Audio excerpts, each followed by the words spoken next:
काफ़ी दिन से मैं वीडियो नहीं बना रहा हूँ। बहुत से साथियों के कॉल आ रहे हैं, मैं अटेंड भी नहीं कर पा रहा हूँ। बहुत सी समस्याएं भी हैं, लेकिन कुछ रीज़न होते हैं। मेरे भी कुछ काम थे घरेलू, जिनमें मैं थोड़ा सा बिजी हो गया। लेकिन इसका मतलब ये नहीं कि भाई मैं आप लोगों को भूल गया हूँ। चाहे वो अग्निपथ के मसले हो, युवाओं के, या हाल ही में केरला में हुई घटना जिसमें 3 फौजियों को पॉलिटिकल गुंडे नेताओं द्वारा मारा गया, जिसमें अभी एक फौजी भर्ती है आईसीयू में, अभी तक 2 सीरियस है और एक की तो रीढ़ की हड्डी टूट चुकी है। इन नेताओं की औकात है कि फौजियों को मार दें। ये 2 कौड़ी के साले हिजड़े, लेकिन इनको पता है कि फौजी सेल्फिश हो चुके हैं और अपने अपने हिस्से में एक को मारोगे दूसरा उसे देखते हुए निकल जाएगा। मैं यहाँ इन नेताओं की कमी नहीं बता रहा हूँ, क्योंकि ये लोग चाहे किसी भी पार्टी के हों, आपस में आरोप वगैरह लगाएंगे चुनावों के समय और बाद में एक ही जगह बैठकर बेंचू खाना खाते हैं। हमारे रक्षा मंत्री जी इस मसले पर चुप हैं कि केरला में फौजियों को मारा गया। प्रधानमंत्री जी चुप हैं, सिर्फ बस वो शूटिंग के लिए आते हैं। मैंने सेना को ये दे दिया। तुमने सेना को क्या दिया? तुमने सेना को बर्बाद कर दिया। 4 साल की योजना लाकर डुबो दिया हमारे नौजवानों को और सेना को।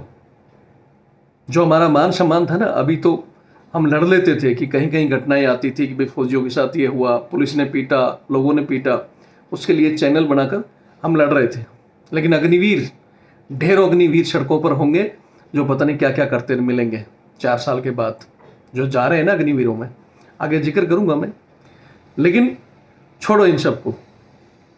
हमें उम्मीद थी कि हमारे अधिकारी जो हमारा साथ देंगे, हमें ज़रूरत थी इस समय जनरल मानिक जैसे जनरलों की, भवानी सिंह ब्रिगेडियर जैसे लोगों की, जो जवानों के लिए जान देते थे, जिनके लिए सेना, ये देश और ये जवान।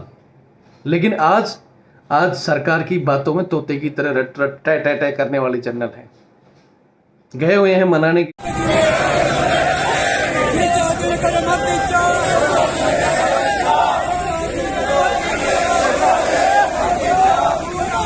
मैं इस चैनल के जरिए हमारे जवानों की आवाज़, कि उनके साथ जो अंदरूनी अत्याचार होते हैं, जैसे अभी मेरे पास फ़ोन आया जिसने बताया कि एक सीओ या फिर जो अधिकारी हैं उनकी, फिर मैं फिर कहता हूं कि हमेशा रविंद्र फौजी ने अच्छे अधिकारियों को सलूट किया है, लेकिन कुछ एक हरामखोर जिनमें आज भी अंग्रेज़ों का डीएनए मिक्स है। जैसे अभी इसने बताया कि एक सीओ जिसने 35 लोगों को एक ही महीने के अंदर पनिशमेंट दे दी, खाली बड़ा फ़ोन रखने के लिए। अगर वो ईमानदार होता तो मैं उसको सलूट करता कि वो अपने लेफ्टिनेंट, कैप्टन और मेजर को सजा देता, या खुद भी एक मोबाइल इस्तेमाल करता, किसी जेसीओ या एसएम को देता। वो लेफ्टिनेंट कैप्टन लोंडे 3 एंड्रॉयड फ़ोन लेकर घूम रहे हैं, उनके लिए लागू नहीं है क्या? ये भारत देश है, यहाँ कोर्ट का आदेश है तो सबके लिए लागू है, चाहे वो जवान है, चाहे जेसीओ है, चाहे अफसर है। लेकिन अफसर को तो सजा देता नहीं है। बोला अरे यार तुम तो बैंचुत क्यों, कि वो उनके बाप की फौज है। तो रविंद्र फौजी ऐसे लोगों की बैंड भी बजाता है और उनके खिलाफ आवाज़ उठाता है। मैं फिर कहता हूँ, बहुत से अच्छे अधिकारी हैं जो हमारा सपोर्ट करते हैं, आज भी हैं।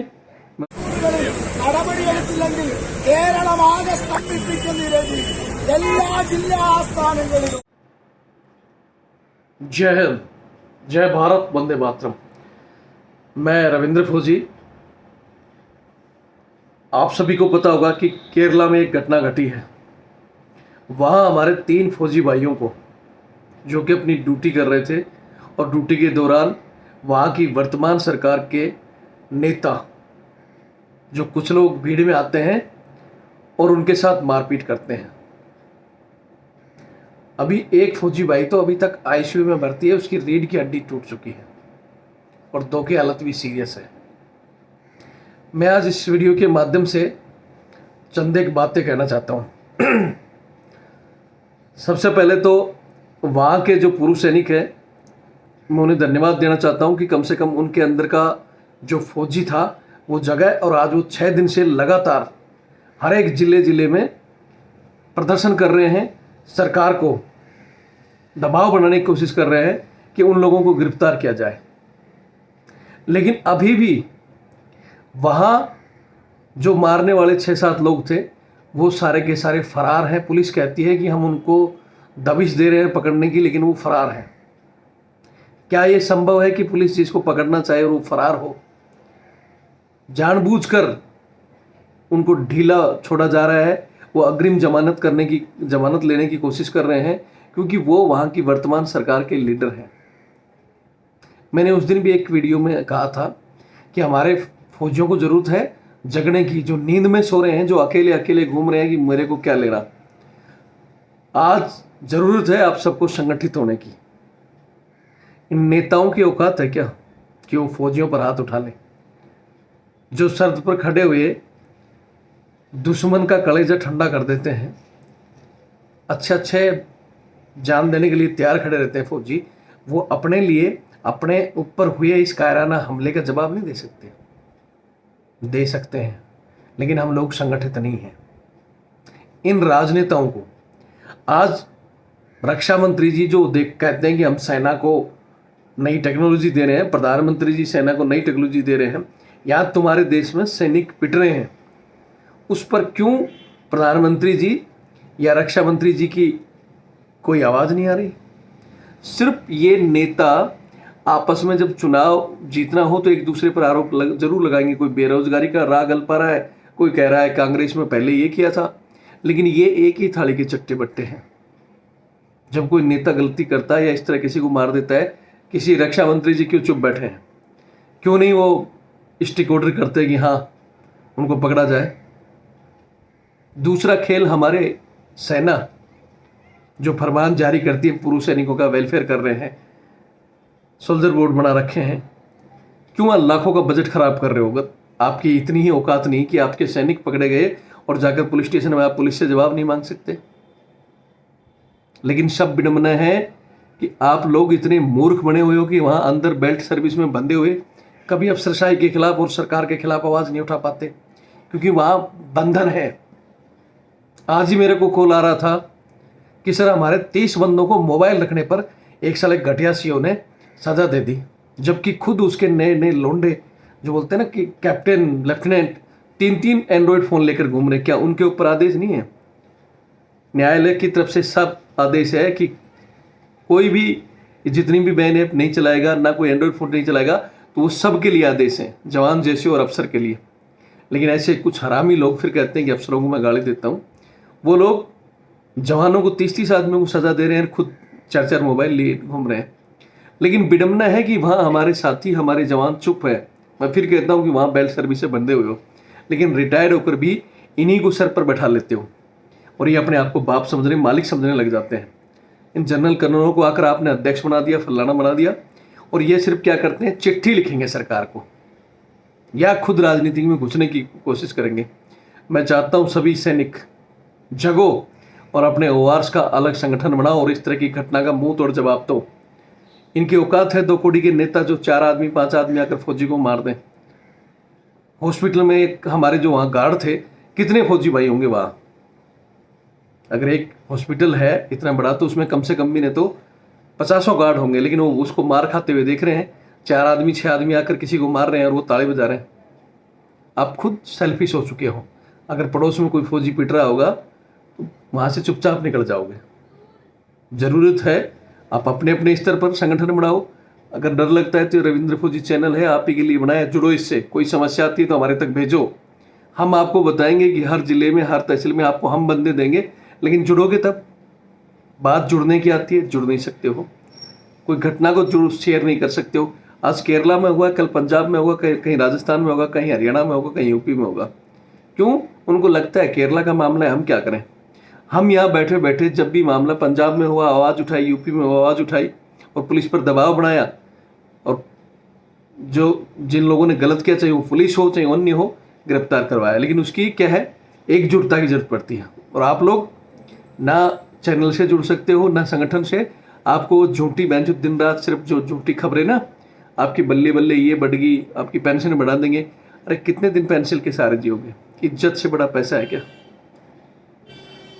मैं फिर निवेदन करूंगा, पैसा ही सब कुछ नहीं है। इस तरह की घटनाओं का पुरजोर विरोध करें। जिनको जुड़ना है चैनल से जुड़े। हम एक पूरे देश में एक ऐसा मजबूत संगठन जो ORs के लिए, मैं फिर हमारे कुछ अफसर साहिबानों को कहना चाहता हूँ कि हमें उन अफसरों की ज़रूरत है जिन्होंने किसी ज़माने में प्रधानमंत्री को जवाब दिया था कि मेरी फ़ौज को मरवा नहीं सकता, मैं अपने हिसाब से लड़ाई लड़ूंगा, और अपने हिसाब से लड़ी थी। लेकिन आज तो ऐसे अफसर आ रखे हैं कि प्रधानमंत्री और ये रक्षा मंत्री ने ठप्पा मार दिया, अग्निवीर लेके आगे 4-4 साल के बाद में विदाउट पेंशन 75% आउट कर दिए जाएंगे, और वो उन्हीं का गुणगान गा रहे हैं, तोते की तरह टैटे भाषा बोल रहे हैं। तो अब इनका किसी का भरोसा नहीं है। जितने पूर्व सैनिक हैं जग जाओ, चाहे वो अग्निपथ के मामले हो या इस तरह की वो मामले हो, उनमें आगे आ जाओ, छोड़ दो इन पर विश्वास करना। वो थे जो 1 रुपया फौज से तनख्वाह लेते थे और जवान के लिए जान देते थे ऐसे जनरल आज भी हैं। मैं नहीं कहता कि नहीं है, लेकिन वो परसेंटेज का रेशो गिरता हुआ जा रहा है। जवान के लिए बोलने वालों की संख्या घटती जा रही है।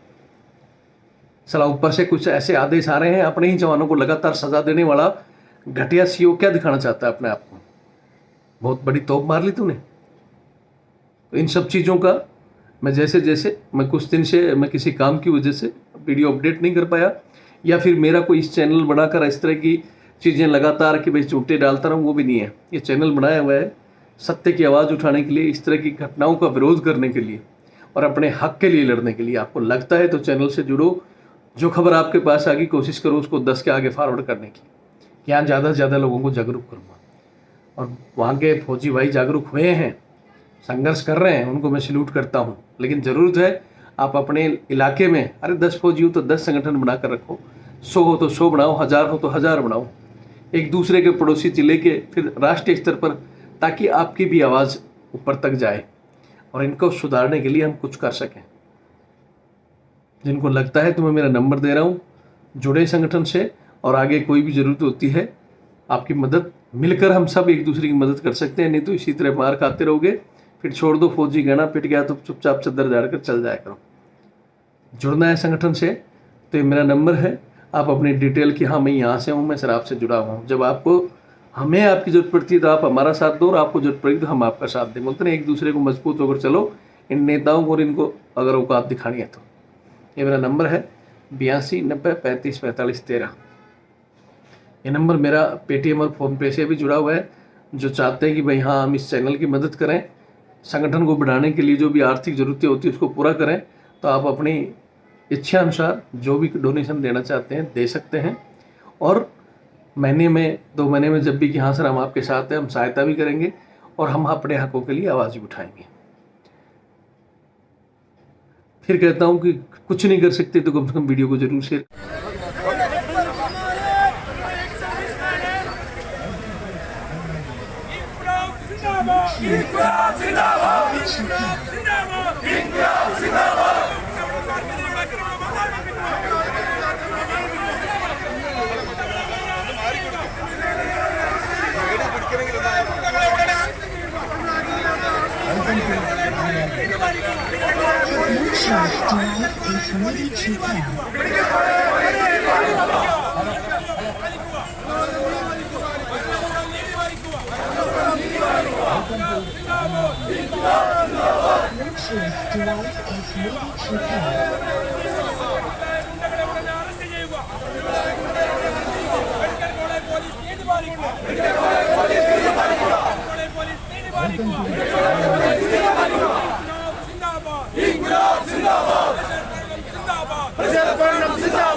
ഇൻക്ലാബ് സിന്ദാബാദ്.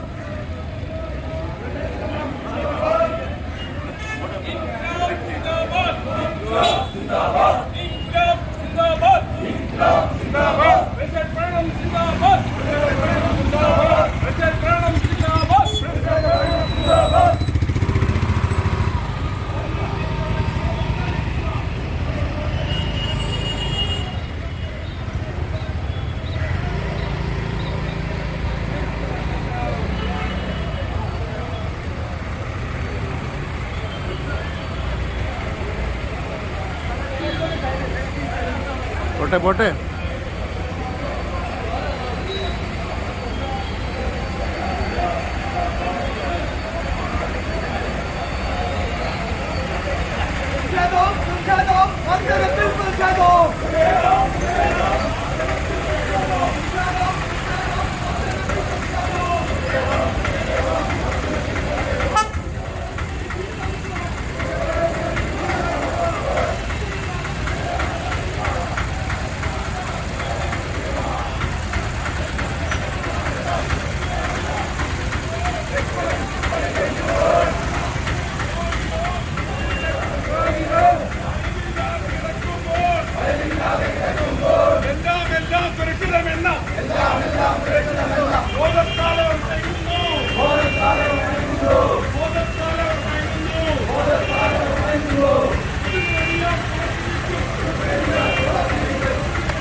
നടപടിയെടുത്തില്ലെങ്കിൽ കേരളമാകെ സ്തംഭിപ്പിക്കുന്ന രീതിയിൽ എല്ലാ ജില്ലാ ആസ്ഥാനങ്ങളിലും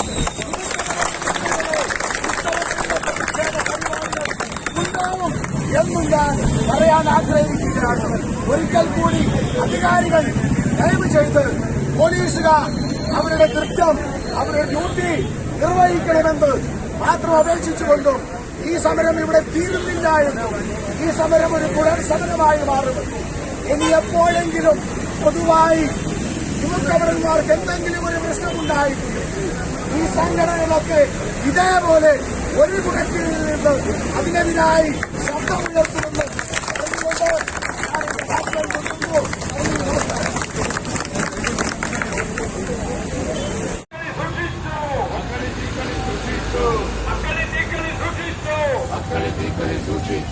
നിലക്ക് നിർത്തൂ നിലക്ക് നിർത്തൂ നിലക്ക് നിർത്തൂ നിലക്ക് നിർത്തൂ എന്താ പറയ നിലക്ക് നിർത്തൂ എന്താ പറയ നിലക്ക് നിർത്തൂ നിലക്ക് നിർത്തൂ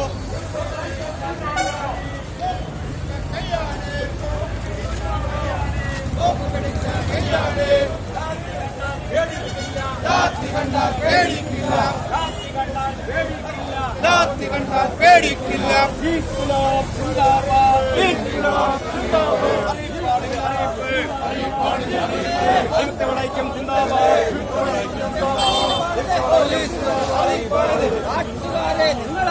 നാട്ടുകാരെ നിങ്ങളറിഞ്ഞോ കേരളാട്ടൻ കോഴിക്കോട്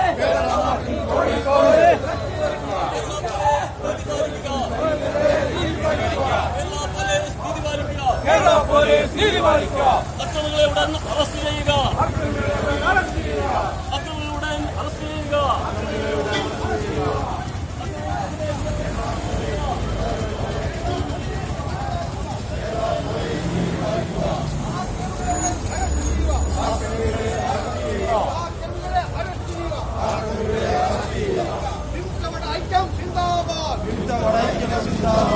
നാട്ടുകാരെ നിങ്ങളറിഞ്ഞോ നാട്ടുകാരെ നിങ്ങളറിഞ്ഞോ നാട്ടുകാരെ നിങ്ങളറിഞ്ഞോ നാട്ടുകാരെ നിങ്ങളറിഞ്ഞോ കേരള നാട്ടിൽ കോഴിക്കോട്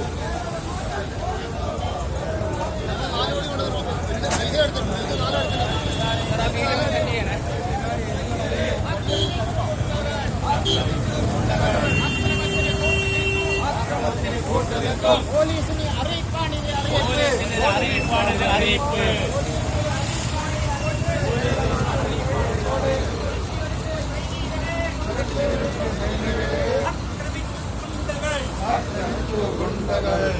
ഐക്യം സിന്ദാബാദ് ഐക്യം സിന്ദാബാദ്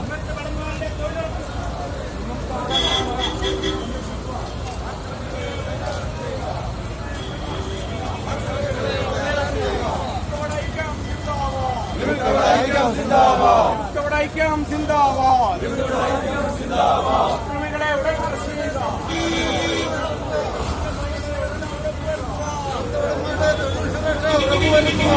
പോലീസ് നീതി പാലിക്കുക